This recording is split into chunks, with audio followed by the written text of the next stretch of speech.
wabarakatuh. Nama saya Nurul Huda Zulha binti Harif dari Sekolah Kebangsaan Wakaf Raja. Saya akan menyampaikan pantun yang bertajuk Strategi Belajar. Terbang helang tatkala senja, gunung lendang indah menawan, di medan pendidikan bersuah kita, demi meresialisasikan sebuah kejayaan. Harum wangi aroma durian, dibuat lembut enak terasa, manis meniti alam persekolahan, sahsiah ditupuk minda dikasa. Lepas sekali kumpulan serai, putih helai di tapak semayan.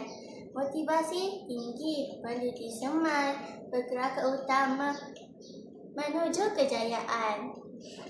Cincin emas bertatah berlian, hadiah putera puan puteri. Leka dan malas usah dilayan, menaguh kerja jangan sekali. Sudah ku kenal lazat rambutan, manggis terhingga manis beras berisi.